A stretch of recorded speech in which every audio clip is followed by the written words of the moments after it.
Hello दोस्तों, सभी लोगों का स्वागत है हमारे यूट्यूब चैनल प्रदीप देवा। ठीक है, मैं आपका अपना दोस्त सागर देवक प्रदीप कुमार और लेकर आया हूँ आज इतनी इंपॉर्टेंट क्लास। भाई बहुत इंपॉर्टेंट है, बहुत ही ज़्यादा इंपॉर्टेंट है। पीसीएस, ठीक है, यूपी पीसीएस, ठीक है, यूपी पीसीएस 2023 के लिए बहुत ही ज़्यादा इंपॉर्टेंट क्लास है। ठीक है, बहुत ज़्यादा इंपॉर्टेंट क्लास है। ठीक है, तो वही सबसे पहला क्वेश्चन ये है कि हम बात करेंगे इसमें जनसंख्या नगरीकरण का एक या दो क्वेश्चन है, लेकिन हम जो यूपी स्पेशल आया था, जो उत्तर प्रदेश विशेष आया था यूपी पीसीएस 2020 का, हम 20 के सवाल करेंगे। ठीक है, 20 के 7 या 8 जितने भी क्वेश्चन यूपी स्पेशल के आए थे उन सबको हम कोशिश करेंगे। ठीक है, पहला क्वेश्चन ये है, प्रजनन के प्रतिस्थापन दर तक पहुंचने के लिए जनसंख्या की कुल प्रजनन दर TFR, ठीक है, TFR का मतलब टोटल फर्टिलिटी रेट, ठीक है, कितना है। तो ये आपको बताना है कि क्या इसका TFR क्या होनी चाहिए। ठीक है, तो इसमें क्या है, देखो ध्यान से इसकी थोड़ी सी चीज़ें पढ़ लेंगे। इसका सही आंसर क्या है, इसका सही आंसर ऑप्शन नंबर क्या है सी, बिल्कुल सही आंसर है 2.1। ये इतना इंपॉर्टेंट नहीं है, जो नीचे की चीज़ें हैं वो चीज़ें आप लोगों को ध्यान से समझनी चाहिए। ठीक है, किसी भी महिला के संपूर्ण प्रजनन काल में यानी कि 14 से 49 वर्ष तक के बीच दौरान बच्चे पैदा करने की संख्या को हम संपूर्ण प्रजनन दर यानी टोटल फर्टिलिटी रेट TFR कहा जाता है। ये इंपॉर्टेंट लाइन है, क्या है, ये इंपॉर्टेंट लाइन है इस क्वेश्चन की। ठीक, प्रतिस्थापन स्तर पर प्रजनन क्षमता जो एक आबादी को एक पीढ़ी से दूसरी पीढ़ी में बदल देती है के अंतर्गत प्रत्येक महिला औसतन 2.1 बच्चों की गर्भधारण दर ली जाती है। अर्थात जनसंख्या को पुनः स्थापित करने के लिए किसी महिला को औसतन 2.1 से अधिक बच्चों को जन्म देना होगा। इसलिए वह विकल्प क्या है, विकल्प इसका सी बिल्कुल करेक्ट आंसर है। ठीक है, तो इस हिसाब से इसका सही आंसर कितना है, 2.1 इसका करेक्ट आंसर है। ठीक है, तो आशा करता हूँ ये सवाल बहुत अच्छे से आप लोगों को समझ में आ चुका होगा। ठीक है, चलिए अगले क्वेश्चन की तरफ बढ़ते हैं। अगला क्वेश्चन है कि उत्तर प्रदेश का क्या है। ठीक है, उत्तर प्रदेश में क्या है, 115 नंबर क्वेश्चन है। इसका जरा ध्यान से समझेंगे। उत्तर प्रदेश के कुल ऐसे शहर जो स्मार्ट सिटी योजना के आच्छादित हैं, यानी कि कौन से ऐसे हैं जो 2015 में जो हमारी जो योजना आई थी या स्मार्ट सिटी का, जो ये देखो 2015 में क्या स्मार्ट सिटी की जो योजना आई थी उसके तहत जो है कितने शहर थे हमारे, 10 शहर थे। कितने थे, शहर 10 थे। ठीक है, ये आपको अच्छे से याद रखना, 10 शहर। आगे की चीज़ें पढ़ते हैं, इसकी क्या जो डिस्क्रिप्टिव चीज़ें हैं वो पढ़ना बहुत ज़रूरी है। ठीक है, केंद्र सरकार द्वारा 2015 में स्मार्ट सिटी मिशन प्रारंभ किया गया था, जिसका लक्ष्य क्या था, 100 शहरों को स्मार्ट सिटी में बदलने का लक्ष्य किया गया था। किसी भी देश में स्मार्ट सिटी की अवधारणा वहाँ विकास के स्तर, परिवर्तन और सुधार की इच्छा, शहर के निवास के संसाधन और उनकी आकांक्षाओं पर निर्भर करता है। ये चीज़ें ठीक है। और बात करेंगे हम क्या, उत्तर प्रदेश के 10 स्मार्ट सिटी मिशन है उसके अंतर्गत कौन कौन थे, कानपुर है, मुरादाबाद, लखनऊ, अलीगढ़, वाराणसी, आगरा, बरेली, प्रयागराज, सहारनपुर और झांसी। ये 10 शहर ऐसे हैं जहां हमें टॉप स्मार्ट सिटी बनाने का लक्ष्य निर्धारित किया गया है। तो इसके हिसाब से सही आंसर कौन सा है, इन सब चीज़ों को पढ़ने के बाद हमें कौन सा सही, इसका सही आंसर ऑप्शन नंबर ए बिल्कुल करेक्ट आंसर है। ठीक है, सही आंसर क्या है इसका, ऑप्शन नंबर ए बिल्कुल करेक्ट आंसर। आगे की बात करेंगे, जरा ध्यान से समझेंगे इस सवाल को। ठीक है, 116 नंबर क्वेश्चन की उत्तर प्रदेश के कानपुर लखनऊ नगर ये देखो, लखनऊ नगर किस भारत के जनगणना वर्ष में 10 लाख नगर बने हैं। ठीक है, ये चीज़ें आपको अच्छे से और भी चीज़ें अच्छे से समझनी है। ठीक है, कौन सा सन है, तो इसका सही आंसर कौन सा, 1971 और 1981। ठीक है, 1971 और 1971 इसका सही आंसर ये है। ठीक है, लखनऊ और कानपुर और लखनऊ नगर किस भारत के जनगणना में 10 लाख नगर बने हैं। ठीक है, क्या है, 1971 1981। इसका सही आंसर ऑप्शन नंबर सी बिल्कुल करेक्ट आंसर है। ठीक है, थ्योरेटिक चीज़ें पढ़ लेते हैं। देखो, वर्ष 1971 की जनगणना के अनुसार, आंकड़ों के अनुसार जो है कानपुर उत्तर प्रदेश का 10 लाख नगर बना है। वहीं लखनऊ 1981 में क्या 10 लाख ही है, यानी कि 10 लाख जो है वो 1971 और 1981 में पहले बना कौन सा, हमारा कानपुर 1971 पे, फिर 1981 में क्या लखनऊ बना 10 लाख आवास वाला। इसलिए इसका सही आंसर कितना है, इसलिए इसका सही आंसर है ऑप्शन नंबर तीसरा बिल्कुल करेक्ट आंसर हो जाएगा।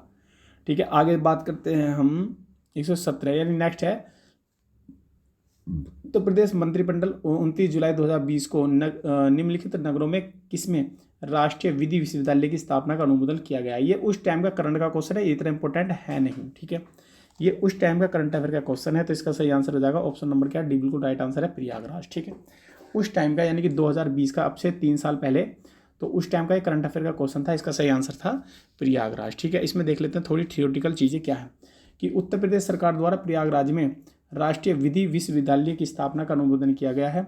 इसके माध्यम से प्रयागराज तथा आसपास के विद्यार्थियों के लिए विविध संबंधित पाठ्यक्रम की सेवाएं उपलब्ध हो सकती हैं। अतः विकल्प क्या है? डी बिल्कुल ठीक है, जिसका सही आंसर है प्रयागराज। ठीक है, आगे देखते हैं ध्यान से जरा कि उत्तर प्रदेश में निम्नलिखित जिलों में किसमें 2018 में उत्तर प्रदेश के निम्नलिखित जिलों में से किसमें 2018 में फ्रांस के सहयोग से एक वृहद सौर ऊर्जा संयंत्र की स्थापना की गई? पहला आगरा, दूसरा बलिया, तीसरा देवरिया और डी है हमारा मिर्जापुर। ठीक, तो इसका जो सही आंसर है, इसका सही आंसर है दोस्तों, इसका सही आंसर है मिर्जापुर। ठीक है, क्या है सही आंसर इसका? क्या है? मिर्जापुर। ठीक, मिर्जापुर जो है हमारा 2018 में फ्रांस के सहयोग से एक वृहद सौर ऊर्जा संयंत्र की स्थापना की गई है। तो किस जिले में की है? वो की है मिर्जापुर में। ठीक है, चलिए इसकी थोड़ी सी थ्योरी हम पढ़ लेते हैं क्या है। ठीक है, 2018 में क्या है? फ्रांस के सहयोग से उत्तर प्रदेश के मिर्जापुर जिले में दादर कला गांव में सौर ऊर्जा संयंत्र की स्थापना की गई है। यह उत्तर प्रदेश की सबसे बड़ी सौर परियोजना है। इसे फ्रेंच कंपनी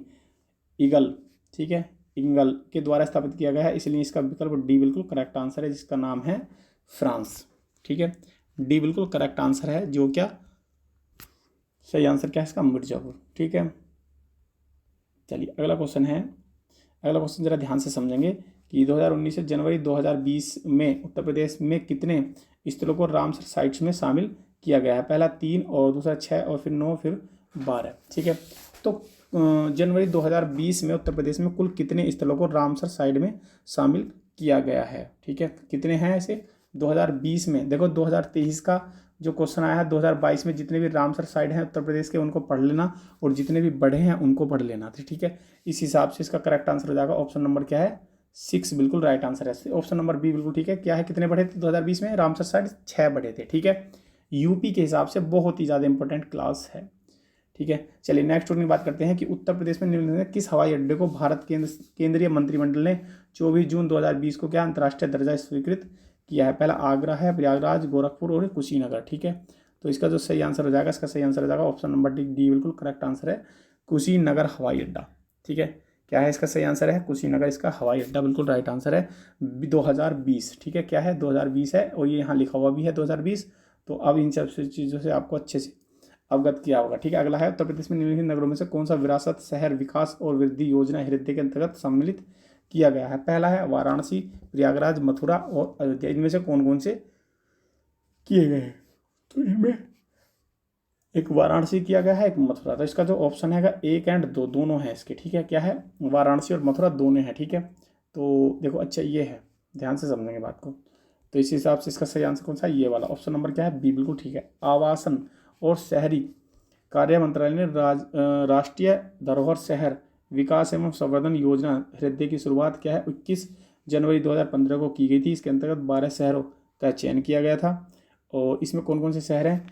अजमेर, अमरावती, अमृतसर, बादामी, द्वारका, कांचीपुरम, गया और मथुरा, पुरी, वाराणसी, वेलकन्नर और वारंगल। ठीक है, योजना के उद्देश्य देश में मौजूद ऐतिहासिक इमारतों का संरक्षण करना है और उनका पुनरुत्थान आदि करना है। योजना के तहत ऐतिहासिक इमारतों में जल प्रबंधन, साफ सफाई, ट्रेनिंग, कचरा प्रबंधन, सड़क मार्ग यानी कि विभिन्न बिजली सफाई आदि की सुविधाएं होनी चाहिए। ठीक है, इस हिसाब से इसका जो है ऑप्शन नंबर सी बिल्कुल करेक्ट आंसर है। कौन सा? ऑप्शन नंबर सी बिल्कुल करेक्ट आंसर है। ऑप्शन नंबर सी में क्या है?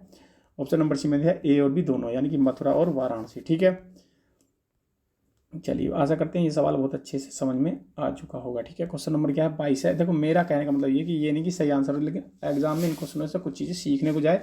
उसके बाद उत्तर प्रदेश में बायोटेक्नोलॉजी पार्क निम्नलिखित किस स्थान पर है? ठीक है, सही आंसर कितना है इसका? डी ऑप्शन करेक्ट आंसर हो जाएगा लखनऊ। ठीक है, उत्तर प्रदेश में बायोटेक्नोलॉजी पार्क निम्नलिखित स्थानों में से कहाँ स्थित है? तो इसका सही आंसर कितना है? इसका सही आंसर है लखनऊ। ठीक है, लखनऊ इसका सही आंसर। आगे थोड़ा सा पढ़ लेते हैं कि उत्तर प्रदेश राज्य में बायोटेक्नोलॉजी पार्क लखनऊ में स्थित है। ज्ञान आधारित अर्थव्यवस्था को विकसित करने तथा समाज के सभी वर्गों को प्रौद्योगिकी लाभों को सुनिश्चित करने के उद्देश्य से इसकी स्थापना की गई। तो इसका सही आंसर कितना है?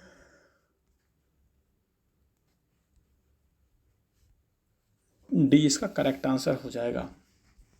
ठीक है जी, डी इसका करेक्ट आंसर हो जाएगा। ठीक है, तो भाई आज की वीडियो में यही है, जितने भी क्वेश्चन हैं 10-12 है। ठीक है, तो चैनल को सब्सक्राइब कर लेना और बेल आइकन को भी दबा देना, जिससे कि आने वाले नोटिफिकेशन या आने वाली वीडियो सबसे पहले आप लोगों को मिल जाए। ठीक है, जय हिंद, जय भारत, जय धन्यवाद। ठीक, तो ऐसे ही मैं छोटी छोटी वीडियो बनाता रहूँगा यूपी PCS की या CTET की, तो आप लोग इसको आप लोग अपना प्यार बना रहे हैं और लोगों को शेयर कर दें और जल्दी से जल्दी और जल्दी से जल्दी सब्सक्राइब बढ़वाएं और टाइम भी वीडियो पूरी देखा करो, बहुत इंपॉर्टेंट है ये, बहुत ही ज़्यादा इंपॉर्टेंट है। ठीक है, धन्यवाद।